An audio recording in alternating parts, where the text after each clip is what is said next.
আজ আমি দেখাবো কিভাবে আনারসের চাটনি তৈরি করতে হয়। এটি আমরা বাড়িতে বিভিন্ন অনুষ্ঠানে তৈরি করে থাকি, বিশেষ কোনো অতিথি আপ্যায়নে তৈরি করে থাকি বা বিভিন্ন নিরামিষ দিনেও করে থাকি, এমনকি একাদশীর দিনেও কিন্তু এটা আমরা তৈরি করে থাকি।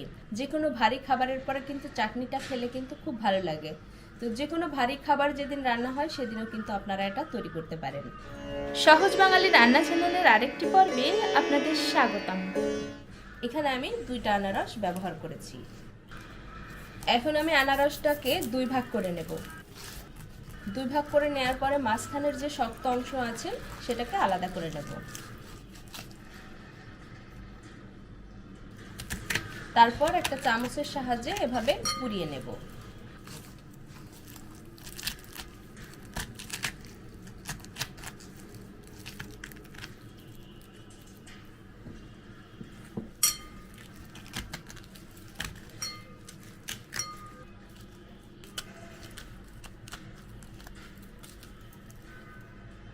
আনারসের ভেতর থেকে এভাবে কুড়িয়ে নিয়েছি। 2টি আনারসে আমি কুড়িয়ে নিয়েছি। এই যে এতটুকু পরিমাণ হয়েছে। আসলে ডিপেন্ড করবে কত বড় আনারস নিচ্ছেন আপনি। এবার রান্নার পালা। রান্নাটি করার জন্য আমি একটি কড়াই চাপিয়ে দিয়েছি এবং চুলাটা জ্বালিয়ে নিয়েছি। এখন দিয়ে দিচ্ছি কুড়িয়ে রাখা আনারস। সামান্য একটু লবণ দেবো, জাস্ট এ পিঞ্চ অফ। খুব বেশি লবণ দিলে কিন্তু আবার নোনতা নোনতা লাগবে। আনারসের মধ্যে যে জলটা আছে সেই জলটা একটু শুকানো পর্যন্ত রান্না করে নেব। এতে করে আনারসটাও সিদ্ধ হয়ে যাবে। আর আনারস দেওয়ার সাথে সাথেই চিনি দিবেন না, তাহলে কিন্তু আনারসটা সিদ্ধ হবে না। আনারসটা ফুটে উঠেছে, মিনিট 2 জন্য এটাকে আমি ঢেকে দেব, তাহলে খুব ভালোভাবে সিদ্ধ হয়ে যাবে। আনারসের রসটা কিন্তু অনেকটা শুকিয়ে গেছে এবং দেখে বোঝা যাচ্ছে অনেকটা সিদ্ধও কিন্তু হয়ে গেছে। এখন আমি চিনি দিয়ে দেবো। চিনিটা ডিপেন্ড করবে আনারসটা কতটুকু মিষ্টি তার উপরে। তো আমি আনারসটা একটুখানি খেয়ে দেখেছিলাম, খুব মিষ্টি। তো এখানে আমি 2 টেবিল চামচ পরিমাণ চিনি দিয়ে দিচ্ছি।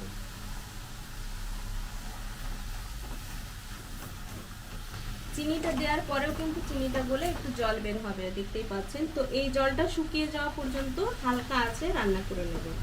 এ পর্যায়ে দিয়ে দিচ্ছি একটা শুকনো মরিচ। শুকনো মরিচটাকে আমি এভাবে কুচি করে কেটে নিয়েছি।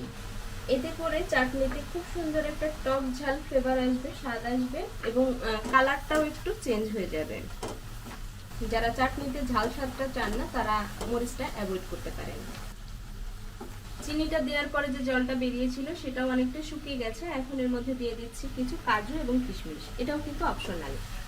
কাজু কিশমিশ দেওয়ার পরে এটাকে আমি প্রায় 2 মিনিট ধরে রান্না করে নিয়েছি। দেখুন একদম কিন্তু শুকনো শুকনো হয়ে এসেছে। আমার রান্নাটি প্রায় শেষ। এখন আমি দিয়ে দিচ্ছি 1/2 চামচ পরিমাণ লেবুর রস। লেবুর রসটা দেওয়ার কারণে মিষ্টির সাথে টকের ব্যালেন্সটা ভালো থাকবে এবং অনেক সময় চিনি দিলে চাটনিতে কেমন জেলি জেলি হয়ে যায়, জমে। তো সেই জমা জমা ভাবটা হয় না।